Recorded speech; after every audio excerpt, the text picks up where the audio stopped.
अस्सलाम वालेकुम प्यारे बच्चों, कैसे हैं आप सब। उम्मीद है कि आप सब खैरियत से होंगे। तो बच्चों, आज हम उर्दू की नोटबुक का काम करेंगे। सब बच्चे अपनी उर्दू की नोटबुक बैग से निकालें और उसका पेज नंबर आप ओपन करेंगे 21 पेज नंबर। तो बच्चों, यहाँ पर आपको नज़र आ रहा होगा कि यहाँ पर हमने ट्रेसिंग वर्क करना है, ठीक है। तो ये देखिए क्या लिखा हुआ है, मश्क करें। मश्क करें, मश्क करें का मतलब होता है कि यहाँ पर हमने अलिफ मद्दा की प्रैक्टिस करनी है, ठीक।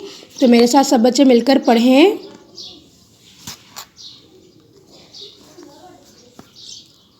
अलिफ मद आ, अलिफ मद आ, अलिफ मद आ, अलिफ मद आ। तो सब बच्चे देखें, ये नुक्ते पर पेंसिल रखनी है आपने। डॉट्स को फॉलो करते हुए आपने बिल्कुल सीधी लाइन लगानी है, ऐसे, ठीक है। और इस लाइन के साथ टच कर देना, ठीक। उसके बाद हम यहाँ पर लिखेंगे अलिफ के बाद ऊपर लिखेंगे हम मद।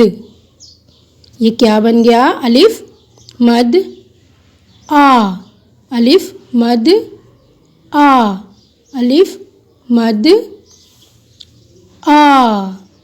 तो आपने इसी तरह इस पेज की प्रैक्टिस करनी है। और उसके बाद इसका जो नेक्स्ट पेज है, पेज नंबर 22, आपने 22 पेज की प्रैक्टिस भी घर से करनी है, ठीक है। और इसकी तस्वीर बनाकर जी सूट पर सेंड करनी है हमें। ओके, अल्लाह हाफिज़।